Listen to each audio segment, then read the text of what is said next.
What's up, guys? Welcome back to another Tesla Talk Tuesday, where we have a Ferrari hanging on the wall. Yeah, I know. I'm not in my Tesla. It was a work from home day. The day has come to an end, so Tesla Talk Tuesday. Here we are.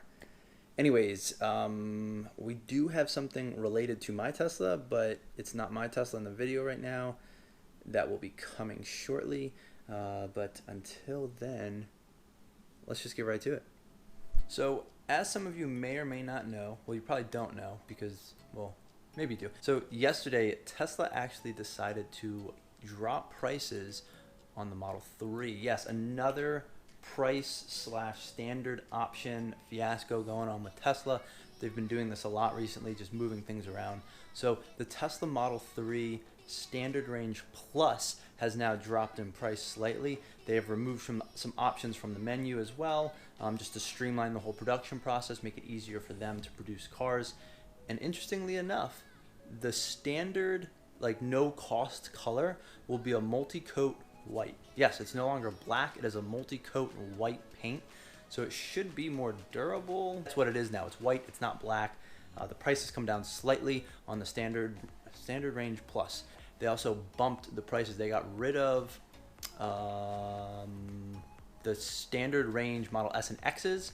Model S's and X's start at $5,000 more than whatever the base price used to be. So they got rid of the standard range Model S, which means the Model S's now start at $79,990, basically $80,000 for the cash option, base, nothing added on to the car whatsoever. Also, I believe in a multi-coat white. And then for the performance one, it's $99,990, so it's 20 grand more. That automatically includes the ludicrous performance package, whatever it is. So there's really only two options now: long range and a performance. So there used to be standard, long range, performance, and then I think like a performance plus or something, or like the ludicrous upgrade. So instead of paying an extra 15 or 20 grand for the ludicrous upgrade, you just have performance and long range. And then similar with the Model X, again, multi-coat white. I think that's what it's called. Let's double check real quick. All right, so it's a pearl white multi-coat. That's the official term on Tesla's website. If you want to do solid black, it's $1,000 extra. Midnight silver metallic, $1,500 extra. Deep blue metallic, $1,500 extra. And red multi-coat is $2,500 extra. The Model X starts $5,000 more than the Model S. So the cheapest Model X version is $84,990, and then the performance Model X version is $104,990. So again, 20 grand difference, $84,990 to $104,990, and then Model S is $79,990 to $99,990. It's a lot of nines in there, but either way, that's where they are. So the Model X is 5 grand more. This bug. Got it. We're good. All right.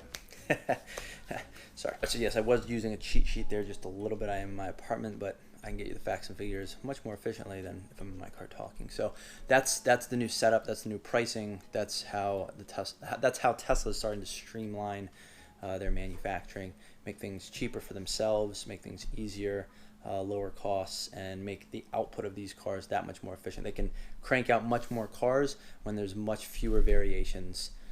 Because they don't have to like reset production lines or have multiple production lines in order to take into account all of the different options that people could choose. So, interestingly enough, Lotus has unveiled a car.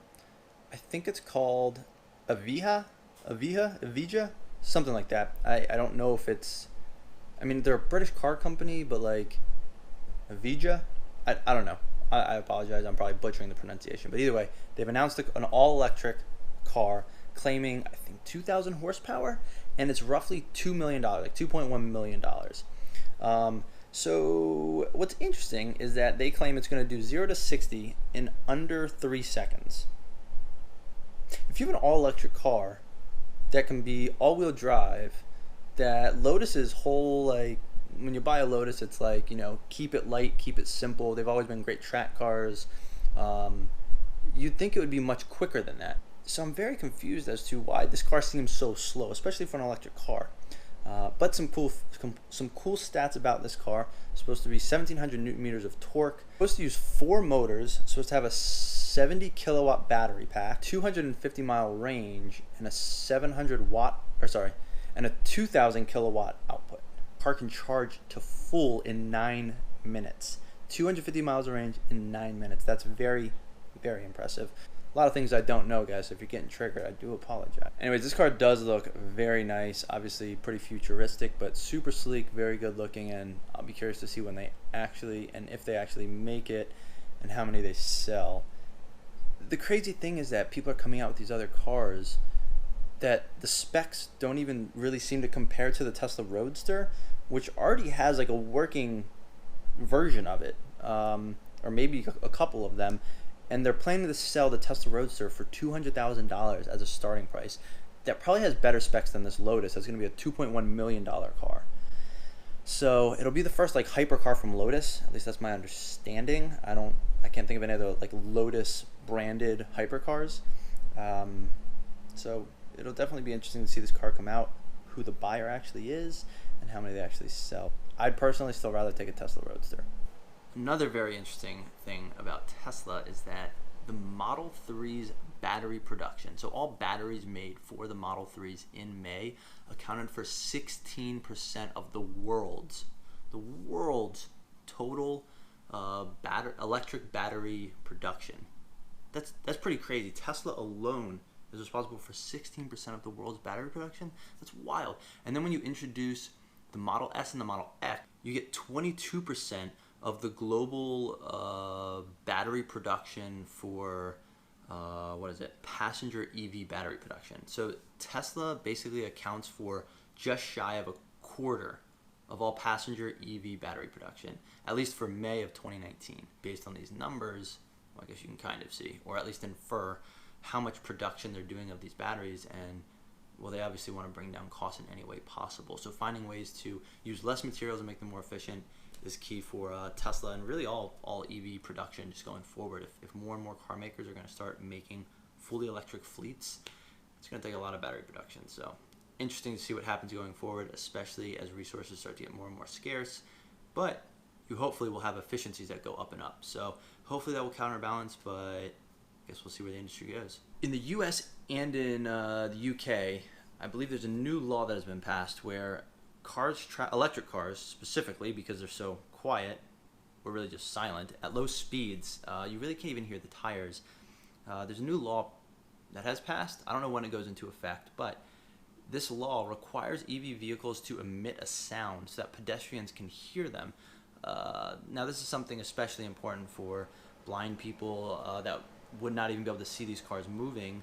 At least they can hear the car sitting there. So if there's a car at a stop sign and you have an electric car, you don't hear anything. When my car's sitting still and it's on, you wouldn't even know if it was on or off.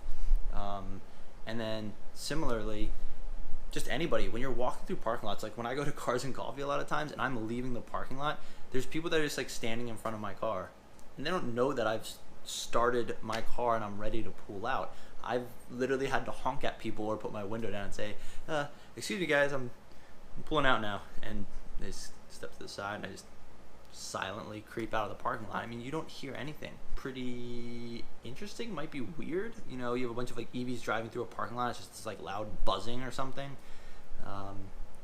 Guess we'll see how that goes going forward. You thought EVs were gonna like reduce noise pollution, but now they're forcing them to make noise. Kind of ironic, but I do really like how quiet my Tesla is. It's fantastic. It is gonna be pretty annoying when you like put it into gear and it starts like buzzing or emitting some weird tone. I don't know, but I don't know how I feel about it. I don't really like it. I kind of like that it's quiet. At some point, all production cars will be required to emit these noises. So yeah, that's pretty interesting. So something not really Tesla related, but very interesting, is Pablo Escobar's brother supposedly like talked to some people at one point about the idea of a flamethrower, and now wants $100 million in either cash or Tesla stock, basically to compensate him for stealing his idea. Because, well, Elon Musk obviously made a what is it called? This is not a flamethrower. So it's, yeah, they made not a flamethrower, which is a flamethrower, but it's not a flamethrower. There's actually a funny tweet. So Elon Musk actually recently responded saying, "It's not a flamethrower, Mr. Escobar." So obviously they named their flamethrower not a flamethrower because they didn't want it to be a flamethrower. But that's nor here nor there. The point is, Pablo Escobar's brother is apparently He's like, yeah, we can kind of, you know, get rid of this, throw it out, not worry about it if you give me $100 million or $100 million in Tesla stock. So very interesting, and hopefully this doesn't actually affect the stock price, but we will see. Speaking of the stock price, as I mentioned earlier, Tesla announced these price drops for the Model 3. Well, Tesla stock was actually up a little over 3%, roughly like 8 points yesterday, so it popped back over $250 a share. So we have earnings in a little bit less than a month now. I think it's like the first week of August, somewhere in there, Tesla earnings, so keep an eye out for those. All right, now I obviously don't want to bore you guys any longer than I have to, but things relating to my Tesla. So the door handle, yes, the door handle is still broken, but I have an appointment tomorrow between 8:30 to 10:30 in the morning. A Tesla Mobile Ranger, Tesla Mobile Tech, whatever they're called. He's supposed to show up, or he or she. They're supposed to show up. I'll get a call or text when they're like 10 minutes out just to reconfirm that I'm good to go. They should be able to fix my car. It'll be interesting to see how that plays out because I'm in an apartment building in a parking and in a garage like underground, so I hope they can still fix my car. But speaking of my car, this came in the mail yesterday, so let's just go ahead and... Yes, so this came in the mail. We got this nice tall, like 5-foot tall box. And, well, it's the wrap, guys. Yes, we got a lot of vinyl wrap. There's a lot planned with this. So it's not really as simple as, let me just, it's really not that heavy. It's just big and clumsy. But super excited because I can finally start on the new wrap that's going to come. Hopefully, we'll at least get started before the end of July. I definitely should be able to do so. It'll be interesting to say the least. I don't know how I feel about it yet, but I also haven't seen it on the car. So the wrap that I have on now has really grown on me. A lot of people hate it, but you know what? It's not your car, so I don't care. Anyways, the new wrap will be coming soon. There's a little bit of prep that goes into it. Let's just say there's some cutting of the vinyl that has to go on before the vinyl can go on the car. So it should be interesting. I know a lot of people will probably hate it, but it's going to be awesome no matter what.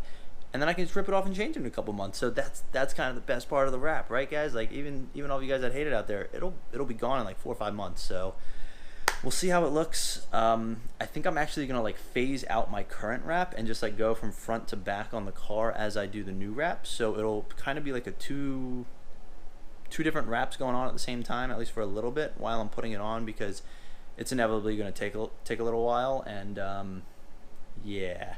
So keep an eye out for my car on the road. Snap some pics. Feel free to tag me in it. I am on Instagram at Cars and Kyle, same as my YouTube channel. So yeah, if you guys are enjoying these videos, please like and subscribe.